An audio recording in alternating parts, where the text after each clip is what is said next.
What's up, Star Wars fans and action figure collectors? Darth Collector here, and in today's video we are going to be reviewing the Ronto action figure. So this was made in 1977, and before I get into the review, I would please ask you if you would consider subscribing to the channel, because we're getting close to 200 subscribers. We're at like 150 now, so I'd really appreciate it. Let's get on to the review. Alright, so taking a look at the POTF2 Ronto. I'm going to kind of just start us off with like some of the articulation and the features.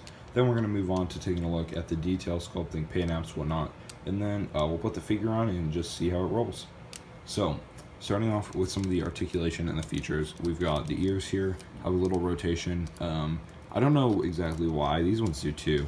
I think it's cool for like little minute things, and I'm glad they put it on, but you know, it's just, you know, kids aren't going to be playing with that too much. Anyways, we've got one giant articulation right here, and it just kind of moves back and forth. It's a little creaky, but it's 1977, what do you expect? Then each of these legs have swivels. Every leg has a swivel, and then this back leg actually moves this. That's the play feature, so you move the back leg, it moves the head.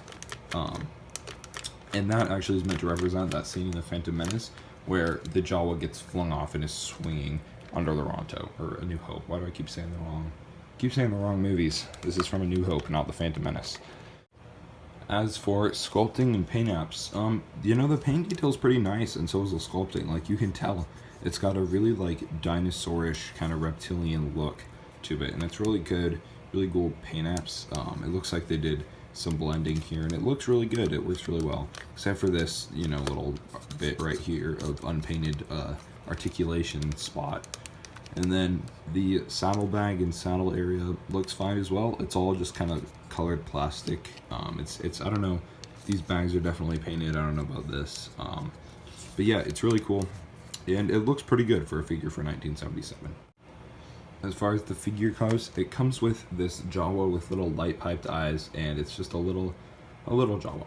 It's got a couple points of articulation. We've got swivel at the head, swivel at the arm, swivel both arms, swivel at the waist. Oh, actually not swivel at the waist, swivel at the, I guess it is at the waist, but it's a little bit swivel at the leg, the singular leg that this Jawa has. So we've got 4 points of articulation, and this Jawa doesn't have feet, and down here it just says 1977, Lucasfilm, Kenner, China. LFL. Actually, what does LFL stand for? I better look that up. Anyways, the light piping on the Jawa works okay. You kind of need to have it backlit. I'll shine a flashlight into there for you so you can see what it looks like. Alright. Oh, there it is. See, his eyes kind of glow like they do in the movie. They make it blinding. You kind of got to get it just right, though, for it to actually look good. Otherwise, though, in a just average lit room, they're pretty dark unless you get them angled well. Now, the Ronto itself has a singular peg on it, which works fine for this job because it has a singular peg hole. So you kind of just clip it right on there. I feel like this is very interesting, just putting a peg in a Jawa's hole. Anyways, I'm just gonna... Okay, so that's what it looks like once everything's put into place. The Ronto's got a little harness that attaches to the Jawa's hand really well. And I think the play feature is meant to pull off the Jawa, you know, like that, then have him hang just like he did in the movie. So that's pretty cool to represent the movie. I think it'd be cool in like a little Mos Eisley display to just have the Jawa hanging off of that. Otherwise, I don't see, well, actually I do. Kids are creative. They could definitely find a way to play with this. Overall, you can get this for it's a very low price thing. I would recommend not getting this for anything more than like 10-15 bucks. I got mine for like 12 bucks probably. So I wouldn't recommend paying that much for it, but for the price, it's definitely really good, and it's a really nice addition to my collection, as Grievous would say.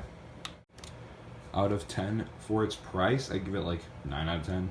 For just overall on the ranking of figures, probably a 7 out of 10. You know, it's just a 1997 Power of the Force thing. You can't expect it to be vintage collection quality, but it's still really nice for its time. Highly recommend it if you are a Mos Eisley fan. Thank you so much for watching this video. If you enjoyed it, please be sure to like and subscribe, because we're almost at 200 subscribers and we're getting really close, and it'd be really cool if we could reach that goal. Have a great day or night wherever you may be, and may the Force be with you always.